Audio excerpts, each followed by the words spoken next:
everyone, welcome back to Cannabliss with Tiff. If you've been following along, you know we've already covered germination, veg, flower, and harvest. But what happens after you chop your plants down can be just as important as everything that came before. Today we're diving into what I like to call the post-harvest journey. We'll talk about what a COA is and how to get your flower tested, plus some fun next steps like making edibles, bubble hash, or pressing rosin. Because cutting down your plants doesn't have to be the finish line. So let's talk about testing. Not every home grower does this, but if you want to really know your flower, it's worth looking into a COA. That's a certificate of analysis. A COA can tell you three big things: your herb's potency, aka your THC, CBD, and minor cannabinoids content, terpene content. Some labs include a full breakdown, so you can get to know the aromatic fingerprint of your flower.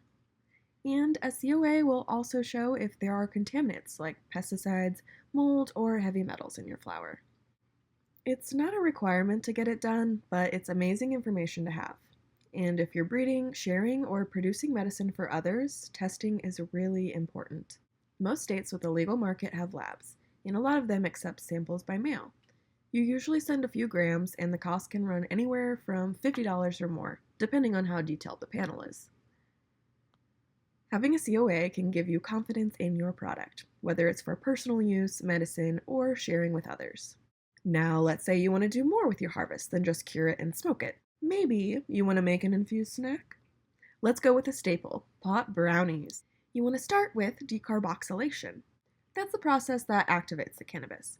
Decarboxylating turns THCA into THC, which is what gives you the medicinal effects. Here's what you do.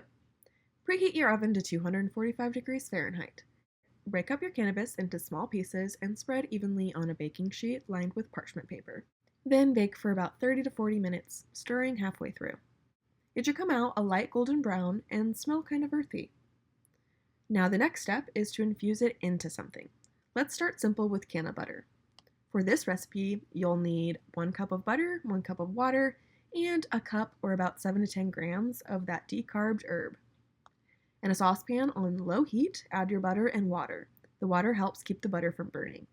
Once the butter melts, stir in your cannabis. Keep it on a low simmer, not boiling, for 2 to 3 hours, and make sure to stir it occasionally. I usually prop up a Netflix show and we'll just sit there, stir, and watch my show. Then when it's done, strain the mixture through a cheesecloth or fine mesh strainer into a glass bowl. Don't squeeze it too hard because that can push the plant material into the butter. And then you just put it in the fridge to harden. Once it's solid, pour off the leftover water and you've got cannabutter. It's perfect for toast or take it to the next level with the classic brownie. For those, you want to grab a half a cup of your cannabutter, 1 cup of sugar, 2 eggs, a teaspoon of vanilla extract, 1/3 of a cup of cocoa powder, a half a cup of flour, 1/4 a teaspoon of salt, and 1/4 a teaspoon of baking powder. Mix your melted cannabutter, sugar, eggs, and vanilla in a bowl, and then stir in the cocoa, flour, salt, and baking powder. Pour it into a greased 8x8 pan and bake at 350 degrees for about 20 to 25 minutes. Let your brownies cool completely before cutting, and start small. Try a half or even a quarter of a brownie at first. And edibles take time to kick in, so don't take more because you're worried that they aren't working. For me, it takes quite a while for edibles to kick in, like sometimes 3 or 4 hours even. So if you have, I guess, a slow digestion like me, it could be longer, but most people, it's like 30 minutes to 2 hours usually to kick in. But yeah, another way to use your herb is to make a tincture, which is also known as a green dragon. If you've ever wanted a smokeless, easy to measure way to dose, this one's for you. And just like with cannabutter, we need to decarb our cannabis first. So do that, and then you'll also need about 1 cup of high-proof alcohol, something like Everclear or a 190 proof grain alcohol, and 3.5 to 7 grams of decarbed cannabis. And here's how to make it. Place your decarbed cannabis into a glass jar with a tight lid. Pour the alcohol over it until the plant matter is completely covered, then seal it up and give it a good shake. Now store it in a cool, dark place for at least 1 week, and shake the jar once a day to keep everything moving around. If you want a stronger tincture, just let it sit longer. When you're ready, strain it through a cheesecloth or coffee filter into a dark glass dropper bottle, and that's it.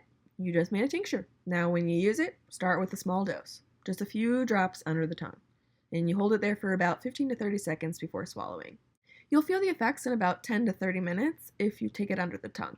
But if you mix it in a drink or food, it'll take longer to kick in, similar to edibles. Then you just store your tincture in a cool, dark place.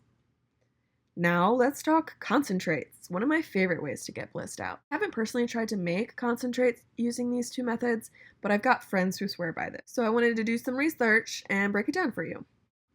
First up is bubble hash, also called ice water hash.